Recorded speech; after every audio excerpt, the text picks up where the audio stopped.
சுவாமி விவேகானந்தர் 1896ஆம் ஆண்டு நகரத்திற்கு சென்றார். அங்கு ஒரு நாள் வாடகைக்கு எடுக்கப்பட்ட குதிரைகள் இழுக்கும் கோச் வண்டி ஒன்றில் பாரிஸ் நகரத்தை சுற்றி பார்க்கும் விதமாக தன் சீடருடன் சென்று கொண்டிருந்தார்.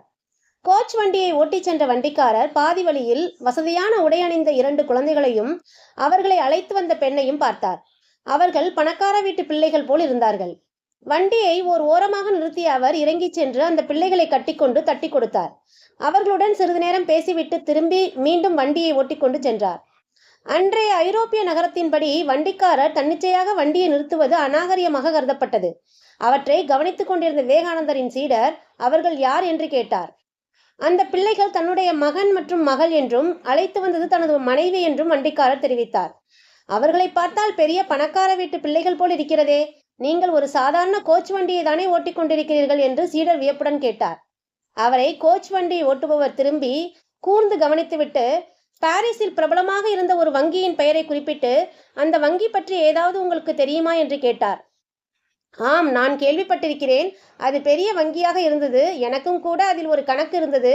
ஆனால் இப்போது அந்த வங்கி திவாலாகி விட்டது போல் தெரிகிறதே என்றார் சீடர். அதை கேட்டுவிட்டு வண்டியோட்டுபவர் அமைதியாக, நான் தான் அந்த வங்கிக்கு சொந்தக்காரன். அந்த வங்கி இப்போது கொஞ்சம் சிரமமான நிலையில் இருக்கிறது. அதன் பங்குகளை எல்லாம் வசூல் செய்து கடன்களை எல்லாம் அடைக்க சிறிது காலம் ஆகலாம். அந்த நிலையில் மற்றவர்களுக்கு நான் எந்த விதத்திலும் சுமையாக இருக்க விரும்பவில்லை. அதனால் இந்த கிராமத்தில் உள்ள ஒரு சிறிய வீட்டை வாடகைக்கு எடுத்தேன். என்னிடம் இருந்த சொத்துக்களை எல்லாவற்றையும் விட்டு ஓரளவு பிரச்சனைகளை சமாளித்தேன். தற்போது இந்த கோச் வண்டியை வாடகைக்கு ஓட்டுவதன் மூலம் குடும்ப செலவுகளை சமாளித்துக் கொண்டிருக்கிறேன் என்று வண்டிக்காரர் மேலும் தொடர்ந்தார்.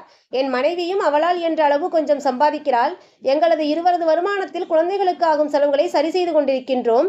கடன்களை முற்றிலும் அடைத்தவுடன் மீண்டும் வங்கியை திறந்து விடுவேன் என்றார் வண்டிக்காரர். நடந்ததை அனைத்தையும் கவனித்துக் கொண்டிருந்த சுவாமி விவேகானந்தர் மிகவும் மகிழ்ச்சி அடைந்தார். ஆஹா, இந்த மனிதர் அல்லவா உண்மையான வேதாந்தி.